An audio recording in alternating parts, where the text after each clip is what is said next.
오늘은 주님 다시 오실 때까지 라는 제목으로 하나님 말씀을 나누겠습니다. 시대가 발전하고 아무리 과학이 발전해도 결코 알 수 없는 것이 있다면 바로 미래입니다. 많은 사람들이 알 수 없는 미래를 걱정하면서 무슨 일이 일어날지 조금이라도 더 빨리 더 정확하게 알기 위해서 애씁니다. 성경도 미래에 대해서 분명히 말씀하신 것이 있습니다. 이 두 가지는 결코 변함이 없습니다. 먼저는 개인의 종말입니다. 한번 죽는 것을 사람에게 정하셨고 그 후에는 심판이 있습니다. 두 번째는 역사의 종말입니다. 이 세상이 영원할 것 같지만 끝이 있습니다. 십자가에서 죽으시고 부활하사 승천하신 예수님은 큰 권능과 영광으로 다시 오셔서 이 세상과 마귀를 심판하시고 택하신 하나님의 자녀들을 구원하실 것입니다. 오늘 본문 마가복음 13장은 소위 소묵시록이라고 합니다. 예루살렘의 성전이 무너질 것에 대한 예언의 말씀이지만 사실 세상 끝날에 일어날 일들에 대한 가르침의 말씀입니다.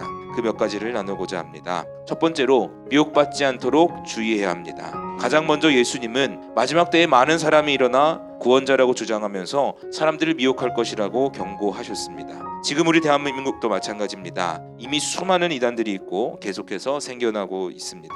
이단에 넘어가면 어떻게 되는지 우리는 뻔히 알 수 있습니다. 그 결말은 불행과 공허함이요 인격과 가정의 파괴입니다. 왜 이단에 넘어갑니까? 말씀에 대한 지식이 없어서 분별력이 부족하다 보니 미혹에 쉽게 넘어가게 됩니다. 우리가 속해 있는 교회 공동체를 중심으로 예배와 교제를 나누고 또 목회자의 지도를 잘 따르기만 하면 평생 신앙생활 잘할 수 있습니다. 이단들의 유혹과 미혹이 판치는 세상 속에 단호히 거절하며 진리의 길을 걸어가는 성도님들이 되시기를 간절히 소망합니다. 두 번째로 고난과 두려움을 극복해야 합니다. 유대 종교 지도자들은 예수님을 메시아 그리스도 구원자로 인정하지 않았습니다. 이에 예수님을 따르면서 복음을 따르는 자들을 철저히 탄압했습니다. 수많은 믿음의 선진들이 예수 그리스도와 복음을 위해서 어떠한 고난도 두려움도 이겨나갔습니다. 그리고 지금도 세계 각지에서 목숨 걸고 신앙을 지키는 이들이 있습니다. 우리가 예수님을 믿으면 진정 행복할 것만 같고 즐거운 일만 가득할 것 같지만 사실 그렇지 않습니다.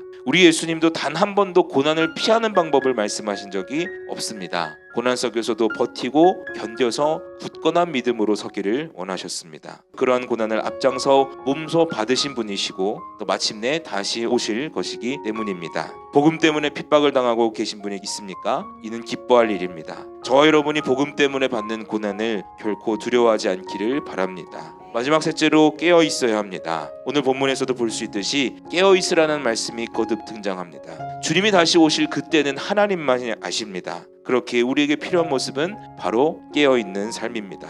움직이는 깨어있는 것 그 자체가 사명입니다. 마찬가지로 우리도 항상 깨어있어서 주님이 우리에게 맡겨주신 일에 최선을 다해야 합니다. 예수님의 제자들도 항상 깨어있지를 못했습니다. 피곤을 못 이기고 잠든 제자들에게 한시도 깨어있을 수 없더냐라고 책망하셨습니다.